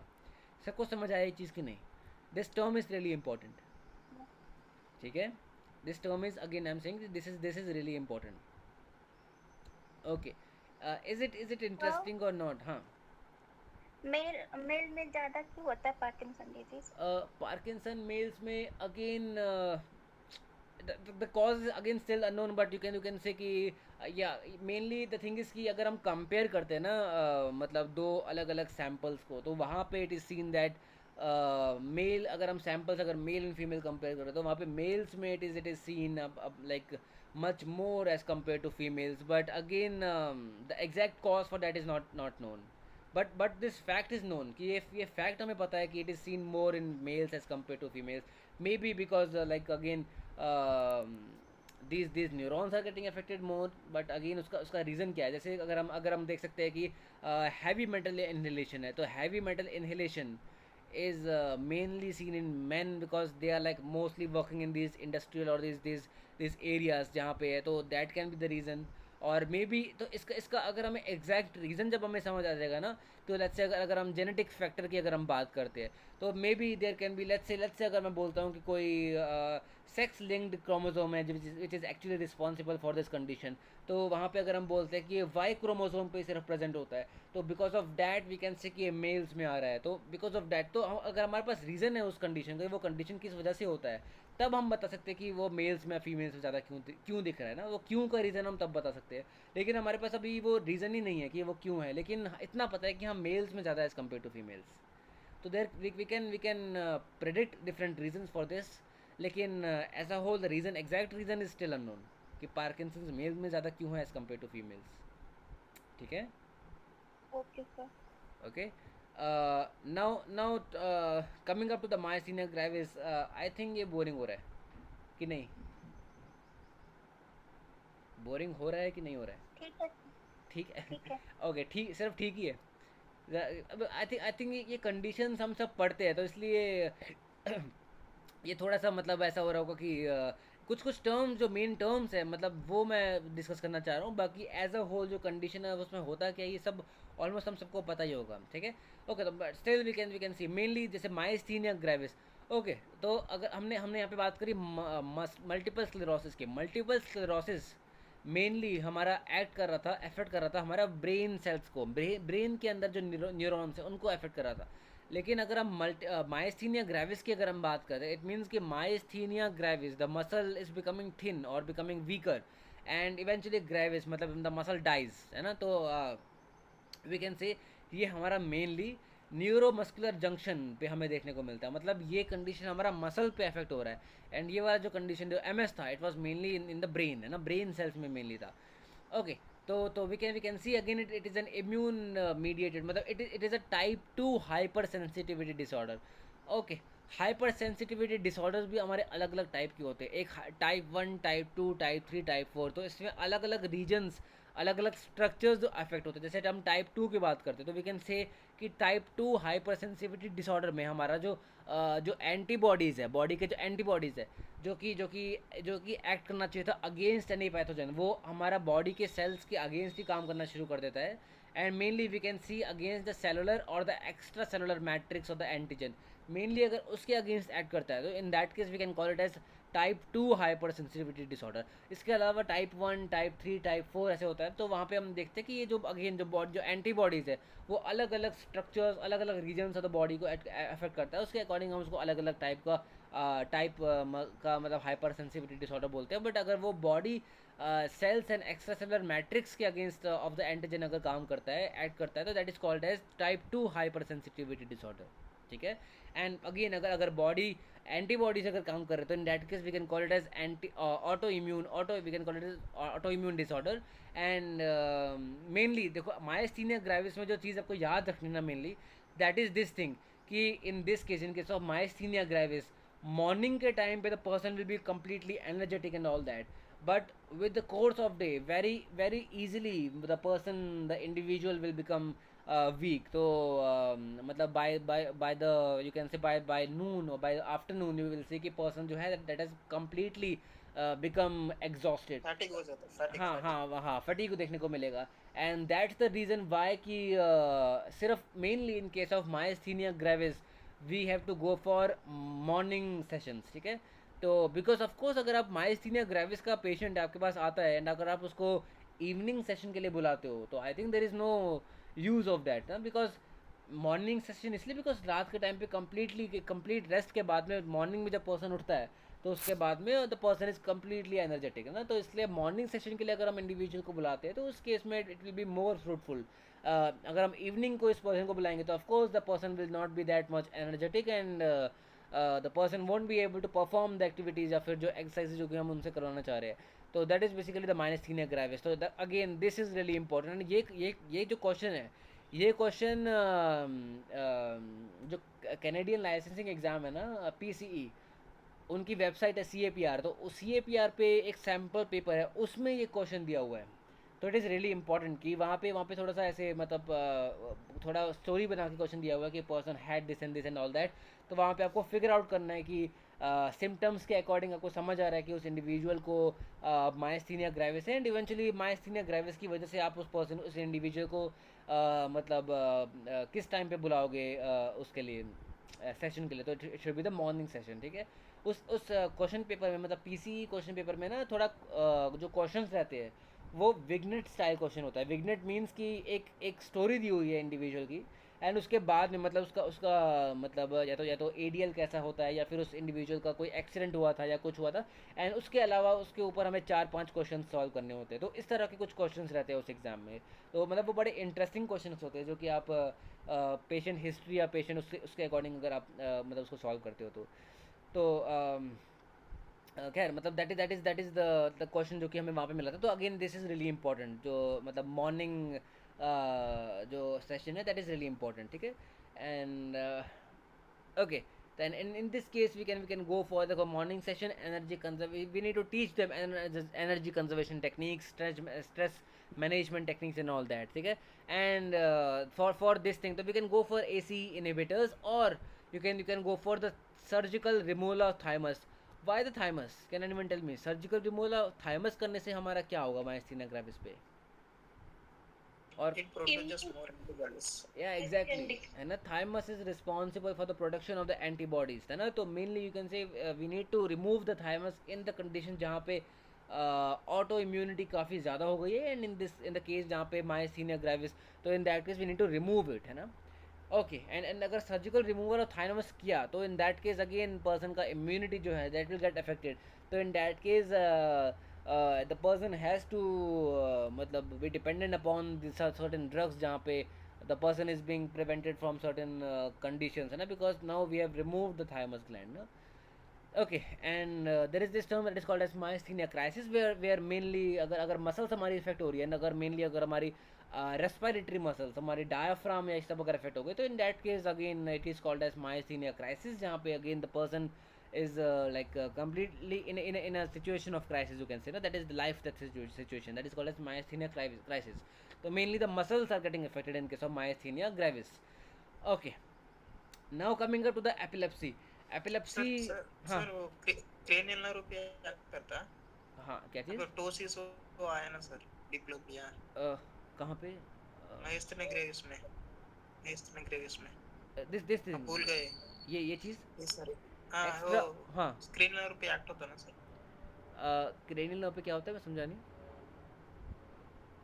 Cranial nerve पे वो myasthenia gravis वो डिसीज आता है क्या सर? क्रेनियल नर्व को भी अटैक होता है क्या? नहीं क्रेनियल नर्व पे इफेक्ट नहीं होगा. माइस्थीनिया ग्रेविस नाम में ये वो सिर्फ मसल्स, मतलब सिर्फ मसल से रिस्पॉन्स मतलब लिंक्ड है माइस्थीनिया ग्रेविस. तो अगेन अगर हमारा माइस्थीनिया ग्रेविस अगर अफेक्ट कर रहा है हमारा ऑक्यूलर मसल्स को, तो इन डैट केस हमें डिप्लोपिया. तो अगेन हमारा डिप्लोपिया या टॉसिस वगैरह again eventually because of muscle weakness हो रहा है ना. हाँ, हमारा जैसे हमने देखा था पहले कि क्रेनियल नर्व्स अगर अफेक्ट होती है तो क्रेनियल नर्व्स की वजह से भी हमारा बिकॉज नर्व भी तो सप्लाई, क्रेनियल नर्व भी तो सप्लाई कर रही है ना हमारी इन मसल्स को. लेकिन अगर क्रेनियल नर्व की हम बात नहीं कर रहे, हम सिर्फ माइस्थीनिया ग्रेविस की बात कर रहे हैं, तो माइस्थीनिया ग्रेविस हमारा उस मसल को अफेक्ट कर रहा है. हाँ, जो न्यूरोमस्कुलर जंक्शन होगा between the extra ocular muscles and the cranial nerve का जो जंक्शन है, उस जंक्शन पे अगर हम बोलेंगे तो वहाँ पे it is getting affected, and because of that we can say कि हमें टॉसिस एंड डिप्लोपिया देखने को मिल सकता है. But cranial nerve as a whole यहाँ पे इफेक्ट नहीं होगा. मतलब यहाँ पे मेनली हमारा एनएमजे या फिर हमारा मसल जो है वो इफेक्ट होगा. ठीक है. Okay sir. ओके. एंड ठीक है. I hope we are done with this thing. ठीक है. Okay, now coming up to this condition that is epilepsy. Epilepsy is really like interesting. Okay, तो और you can call it as seizure disorder ना. अब आपने देखा है कोई कंडीशन या कोई जहाँ पे सीजर्स आ रहा हो. अनफॉर्चुनेटली हमारे कंट्री में पहले के टाइम पे बहुत वो होता था, अभी के टाइम पे भी छोटे मोटे गाँव वगैरह में देखा जाता है कि वहाँ पे अगर सीजर्स एक पर्सन को आ रहा है तो वहाँ पे इसको ऐसे बोल देते हैं कि मतलब उसके ऊपर कुछ भूत का साया हो गया है, कुछ हो गया है, ऐसे कुछ लगे. लेकिन that is actually the seizures ना, वो सीजर्स उस पर्सन को आ रहा है. एंड वहाँ पे there should be proper medical attention that should be given to that individual. कोई देखा है आपने कोई वीडियो देखी हो या कुछ जहाँ पे सीजर्स आ रहा हो? आई थिंक इसी वीडियो देखी. वीडियो में देखा है. इसी बैच में आई थिंक किसी ने नाम लिया था किसी एक टीवी शो का, आई थिंक हाउस एमडी या फिर गुड डॉक्टर, ऐसे कुछ. कोई देखता है आप में से गुड डॉक्टर या कुछ उसमें? तो उसमें बहुत कॉमनली दिखाते हैं ये सब चीज़ें कि सीजर्स एक पर्सन को आ रहा है या फिर कुछ. तो वो बड़ा प्रिसाइज रहता है. मतलब वहाँ पे वो ऐसा नहीं है मतलब नॉर्मल की कुछ भी हो रहा है. मतलब वहाँ पे दे कैन शो कि जैसे हम आगे अभी बात करेंगे यहाँ पे कि टोनिक सीजर्स होता है या टोनिक क्लोनिक सीजर्स होता है या एटोनिक सीजर्स होता है. तो वहाँ पे एग्जैक्टली वो दिखाते हैं कि एटोनिक सीजर में कैसा मतलब वो इंडिविजुअल कैसा प्रेजेंट कर रहा है. तभी मुझे मतलब वो चीज़ क्यों पसंद है, बिकॉज वो एग्जैक्ट रिप्रेजेंटेशन शो करते हैं वो कंडीशन कैसी होती है, and then eventually they talk about that condition as well. तो इसलिए दैट बिकम्स रियली इंटरेस्टिंग. तो खैर यहाँ पे वी कैन सी कि देर is this seizures, so that is the uncontrolled movement of the body and all that, and that is mainly because of increased excitatory neurosync. तो अभी decreased excitatory neural signals की अगर हम बात कर रहे थे, that was in case of Parkinson, है ना. वहाँ पे हमारा जो एक्साइटेटरी न्यूरो ट्रांसमिशन था वो इफेक्ट हो रहा था. यहाँ पे इट इज़ इंक्रीज, तो in that case we can see there is abnormal firing of the neurons. तो न्यूरॉन्स अगर एबनॉर्मली फायर कर रहा है तो इन दैट केस हमारा कंट्रोल्ड मसल कॉन्ट्रैक्शन नहीं होगा. मतलब there will be an uncontrolled muscle contraction. कहीं पे मसल जो है वो काफ़ी ज़्यादा कॉन्ट्रैक्शन में जा रहा है, कहीं पे हम देख सकते हैं मसल जो है वो कम्प्लीटली फ्लैसिड हो रहा है. तो that can be seen in case of seizures. ठीक है. And then there can be तो यू कैन से कि हम यहाँ पे इंक्रीज न्यूरो ट्रांसमिशन है, एक्साइटेटरी न्यूरो ट्रांसमिशन. तो इसके लिए हमारा डोपामिन हो गया, ग्लूटामेट हो गया, सेरोटोनिन हो गया. हमने ग्लूटामेट टर्म यूज़ किया था ना, अगेन ये भी हमारा एक न्यूरो ट्रांसमीटर है. ये हमने टर्म कहाँ पे पढ़ा था, जब हमने पेन गेट थ्योरी की बात करी थी. वहाँ पे हमने देखा था ना कि हमारा कौन सा A delta and C fibres primary first order and second order neurons के बीच में जो साइनेप्स है वहाँ पे हमारा ग्लूटामेट जो है वो रिलीज़ हो रहा था. That was excitatory neurotransmitter. लेकिन उसके बाद बीच में वहाँ पे कौन सा posterior column of medial lemniscus pathway जो है उसने इंटरवीन किया, एंड जो कि हमने स्टिमुलेट किया बाय डीप टच और बाय वाइब्रेशन सेंस और समथिंग. एंड जहाँ पे उसने क्या रिलीज़ करता है वो एनकैफेलिन्स एंड बीटा एंडोर्फिन्स ना, जो कि ग्लूटामेट को ओवरराइड करता है एंड उसको इवेंचुअली हमारा जो पेन सेंसेशन है वो कम हो जाता है. That is the pain gate theory, है ना, सबको याद है. Yes sir. ठीक है. तो वहाँ पे भी अपने ग्लूटामेट पढ़ा था जो कि एक्साइटेटरी न्यूरो ट्रांसमीटर. लाइकवाइज हमारे पास डोपामीन एंड सेरोटोनिन, ये भी हमारा एक्साइटेटरी न्यूरो ट्रांसमीटर है. And GABA, that is gamma alpha क्या एसिटाइल ब्यूटारिक एसिड समथिंग ना, इसका फुल फॉर्म क्या होता है, कोई बता सकता है मेरे को. गामा एसिटाइल ब्यूटारिक एसिड ऐसी कुछ है, अगर मैं गलत नहीं हूँ तो, है ना. That is basically the inhibitory neuro transmitter, जो कि इनहिबिशन में जो है ना, जो न्यूरो इनहिबिशन है उसमें काम करता है. तो there can be either you can say decrease GABA जो कि इनडायरेक्ट पासवे में काम कर रहा होगा, या यू कैन से एक एक्शन को रोकने में काम कर रहा होगा. एंड उसके अलावा ये जो न्यूरो एक्साइटेटरी न्यूरो ट्रांसमीटर जो है वो इंक्रीज कर रहा है. तो in that case there is abnormal firing of the neurons, and because of that we can see the seizures, है ना, abnormal contraction of the muscles, or you can say abnormal you can say flaccidity of the muscles in some of the regions. So because of that we can see the partial seizures. Partial seizure means only a certain part of the brain is affected. तो let's say अगर right hemisphere अगर affected है तो left half of the body में हमें seizures देखने को मिल रहा है. और you can say let's say there can be generalize seizure जहाँ पे एज अ होल पूरे बॉडी में मल्टीपल पार्ट्स में हमें सीजर्स देखने को मिल सकता है. इसके अलावा there is this term that is called as status epilepticus. Status epilepticus means after a session of seizure, मतलब लेट्स से एक पर्सन को सीजर आया let's say for 5-6 minutes, and उसके बाद में the person is in complete state of you can say shock, और you can say the person is completely surprised कि ये हुआ क्या. मतलब कि the person didn't had lost the sense of this thing ना, कि मतलब द पर्सन कहाँ पे था ये वो, and again the person regained it. तो उस जो टाइम पीरियड रहता है जहाँ पे the person is completely surprise and shock, that time that condition is called as status epilepticus. ठीक है, ये टर्म ध्यान रखना, that is status epilepticus. Okay, now we can see there are different types of seizures that we can talk about. अभी हम इसकी बात करते हैं, लेकिन just remember this कि most common type of seizure that is the tonic clonic type of seizure ना. ठीक है, tonic clonic type of seizure. Tonic means जहाँ पे मसल टोन इंक्रीज हो रहा है ना, मसल बहुत ज़्यादा कॉन्ट्रैक्शन में जा रहा है एंड मसल बहुत ज़्यादा टोन इसका इंक्रीज कर रहा है. And clonic means GLONASS means जो हमने वेगरस शेकिंग ऑफ स्ट्रक्चर की बात करी थी ना, तो मसल टोन भी इंक्रीज कर रहा है. लेट्स से अगर मैं आर्म की बात करता हूँ तो यहाँ पे एक तो मसल टोन बहुत इंक्रीज हो गया मेरे फ्लेक्सर मसल्स का, जिसकी वजह से मतलब मसल्स एकदम कॉन्ट्रैक्शन में चला गया. एंड इसके अलावा बहुत ज़्यादा ना मतलब क्लोनस भी है. क्लोनस मीन्स एबनॉर्मल मूवमेंट ना, तो एबनॉर्मल मूवमेंट भी है. इसके अलावा मसल जो है वो बहुत ज़्यादा मतलब टोनिसिटी इंक्रीज हो गई. तो that is called as tonic clonic type of seizures, जो कि हमें बहुत कॉमनली देखने को मिलता है इन केस ऑफ सीजर्स. इसके अलावा there is this term that is called as post ictal confusion. तो again post ictal confusion means the confusion after a seizure session, and then there is this paralysis. So sometimes after a session of seizure there might be some sort of paralysis or maybe some sort of paralysis in the individual, जो कि कुछ time के बाद normal हो जाता है. That is called as Toddy's paralysis. So just remember these terms, the status epilepticus, the post-ictal confusion, the Tody's paralysis. ठीक है, ये terms again they are important. I hope till now we are clear with the epilepsy. Yes, sir. ठीक है, and epilepsy and you can say epilepsy and Parkinson's, they both are completely opposite to each other. Okay, time का पता नहीं चला. They both are completely opposite of each other. Parkinson में excitatory neurotransmitters decrease हो रहा था, यहाँ पे they are increasing है ना. और you can say neuro inhibitory neurotransmitter जो है दे आर डिक्रीजिंग, गाबा जो है वो डिक्रीज कर रहा है या फिर एक्साइटेटरी जो है वो इंक्रीज कर रहा है. ठीक है, and then you can talk about these different types of seizures. तो टोनिक क्लोनिक की जैसे मैंने बात करी, the person becomes the muscle becomes stiff, and इसके अलावा you can see there is vigorous shaking. इसके अलावा अभी मैं इस पे आता हूँ, द पर्सन फॉल्स बैकवर्ड, इस पर मैं अभी आता हूँ. इसके अलावा एटोनिक सीजर, एटोनिक मीन्स यहाँ पे muscle tone is becoming is getting decrease, और you can say muscle tone जो है वो कम्प्लीटली लॉस हो गया. क्लोनिक सीजर जहाँ पे सिर्फ मसल में क्लोनस देखने को मिल रहा है, vigorous shaking there, but there is no increase tonicity. Tonic clonic की हमने बात कर ली.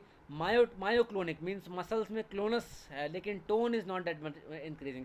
तो मायोक्लोनिक मीन्स, मायोक्लोनिक की अगर मैं बात करता हूँ ना, तो अगर आप उस इंडिविजुअल को देखोगे एज अ होल आपको कोई विगरस शेकिंग देखने को नहीं मिलेगा. लेकिन अगर आप मसल को देखते हो तो मसल फाइबर जो है वो कभी कभी बीच बीच में जो विल सी कि वहाँ पे ट्विचिंग देखने को मिलेगी. मतलब मसल फाइबर्स जो होंगे वो मतलब कहीं ना कहीं ट्विच, कहीं ना कहीं कॉन्ट्रैक्शन शो कर रहा होगा. मतलब आपको कहीं ना कहीं कॉन्ट्रैक्शन, सडन कॉन्ट्रैक्शन देखने को मिलेगा. That is called as myoclonic type of seizures. And उसके अलावा एब्सेंट सीजर्स, ये बड़ा इंटरेस्टिंग है.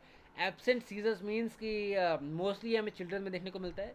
एंड यू विल सी कि कम्प्लीटली जैसे आपने देखा होगा, हम लोग मजाक में कभी किसी को बोलते हैं कि कोई किसी को जिसको बात समझ नहीं आती, कि उसको हम बोलते हैं कि ट्यूबलाइट की तरह है, कि मतलब उसको मतलब एकदम से पहले बात समझ नहीं है, उसके बाद एकदम से उसको बात समझ आ गई. लाइकवाइज कुछ ऐसा ही कि मतलब यू कैन सी कि एक इंडिविजुअल है जो कि अभी नॉर्मली आपसे बात कर रहा था, लेकिन suddenly the person completely turns of, जैसे कि किसी ने स्विच ऑफ कर दिया उस पर्सन का, तो एकदम से ऑफ हो जाता है. एकदम से मतलब the person is not able to like talk और समथिंग एल्स. एंड लेकिन कुछ टाइम के बाद maybe 30 seconds, 1 minute, 2 minute, उसके बाद the person will again regain its like the normal consciousness, and उसके बाद again the person will start responding. तो again that is an interesting thing. लेकिन जहाँ पे पर्सन कम्प्लीटली टर्न्स ऑफ, बिल्कुल complete मतलब कोई रिस्पॉन्स नहीं है उस इंडिविजुअल की तरफ से, तो that is called as absent type of seizure. तो there is loss and then there is regain of consciousness. I would recommend you कि just have a look at all these type of seizures. इसके आप video देखने सब आपको YouTube पे मिल जाएगा.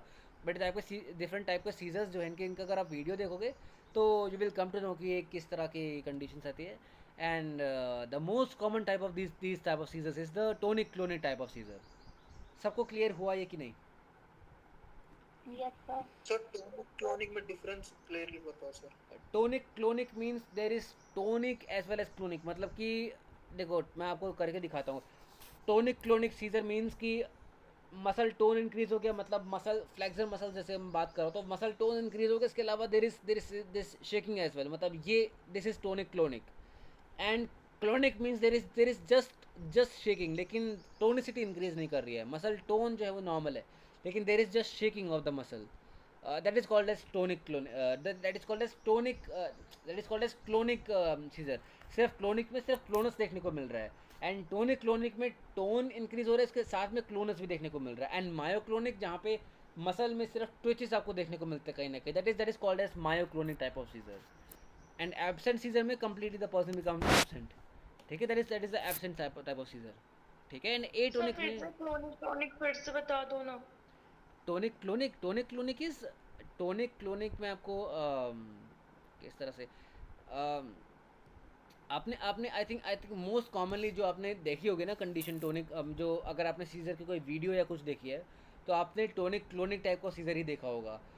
इसको हिंदी में हम कहते हैं ना कि दौरा आ रहा है, किसी पर्सन को दौरा आ रहा है. हिंदी में तो हम दौरा टर्म यूज़ करते हैं ना, किसी पर्सन को दौरा आता है, मतलब suddenly the person like is like this, मतलब एकदम से there is vigorous shaking. And उसके साथ में मसल्स जो है वो एकदम टाइटनेस में, बॉडी मसल्स जो है वो एकदम से they go into increase amount of tonicity, muscle tone increase हो जाता है. एंड उसके साथ में द पर्सन है वो कम्प्लीटली लाइक विगरस शेकिंग में चला जाता है.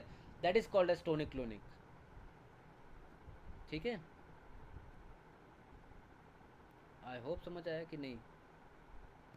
Yes sir. ठीक है.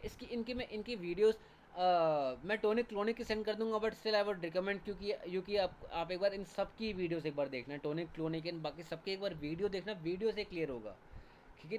लेकिन टोनिक क्लोनिक, एक मिनट, कोई इमेज अगर कुछ मिले, मैं एक्चुअली वीडियो अभी मैं हाँ, just give me a second.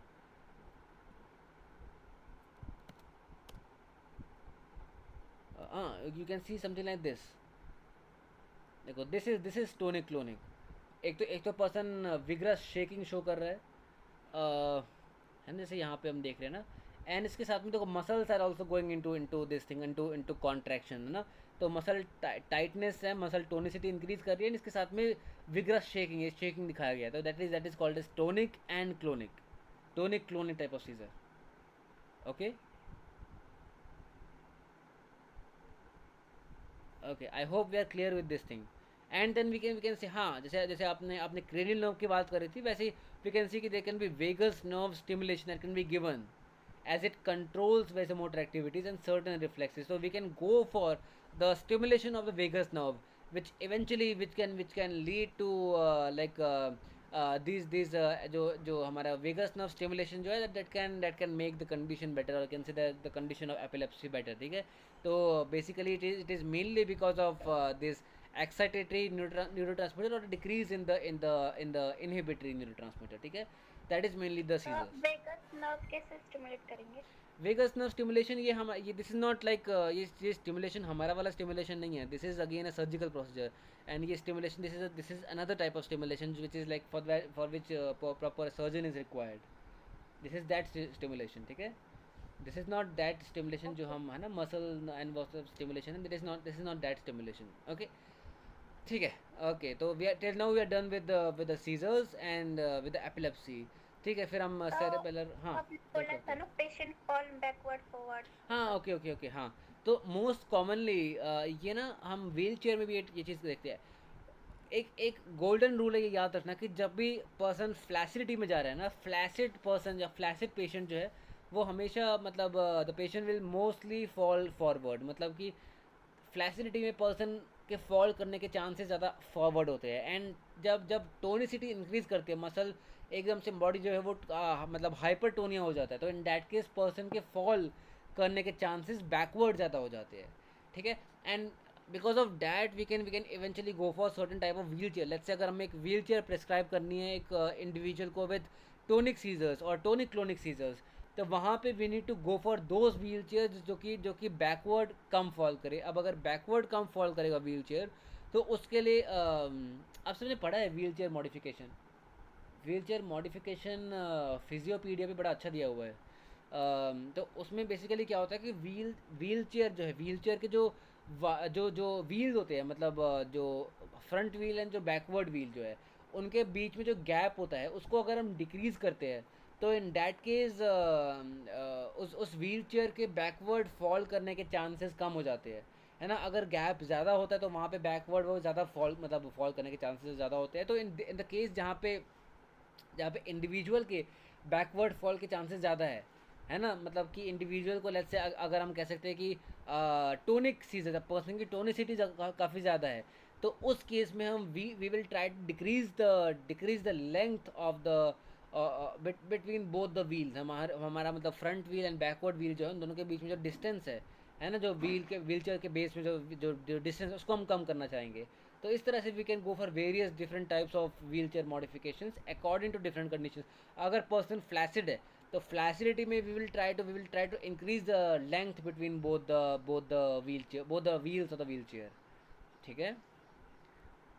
लेकिन जस्ट रिमेंबर दिस थिंग कि फॉरवर्ड फॉल के chances more in case of flaccidity and backward fall के chances more in case of rigidity, in case of increased स्पासिसिटी, ठीक है। Okay, और कोई doubt? Conditions काफ़ी सारी है, but will try to cover it up tomorrow. Okay, तो ठीक है, इसको सेरेबेलर कंडीशंस को हम कल से करते हैं। ओके, ठीक है। Okay, then just wind up now. कोई डाउट है तो बताओ। सर सिनर्जी हाँ। क्या होता है? सिनर्जी पैटर्न की हम बात करते हैं। सिनर्जी बेसिकली मीन्स इसको इसको हम कल डिस्कस करते हैं प्रॉपरली। सिनर्जी भी अगेन एक पूरा टॉपिक है। सिनर्जी मीन्स कि सिनर्जी प्रॉपर एक यू कैन से फैशन एक वे जिस वे में अलग अलग हमारी muscles which come into contraction and all that is basically called as a synergy pattern, कि एक पैटर्न में हमारी मसल जो है वो कॉन्ट्रैक्शन या वो शो करती है। That is basically called as synergy pattern. अगर वो पैटर्न फॉलो नहीं कर रहा तो in that case we can say कि हमारा कोई ना कोई कंडीशन उस पर्सन को, उस इंडिविजुअल को है। सिनर्जी पैटर्न की हम बात करते हैं कल प्रॉपरली, ये भी अपने एक अच्छा टॉपिक है सिनर्जी पैटर्न, ठीक है। इसको हम कल प्रॉपरली डिस्कस कर लेते हैं। हाँ सर कल कल एमसीक्यू में डीकार्टिकेट डीसेरेब्रेट बोल के आया सर एक प्रश्न। डी वो क्या है कॉर्टिकेट, सर?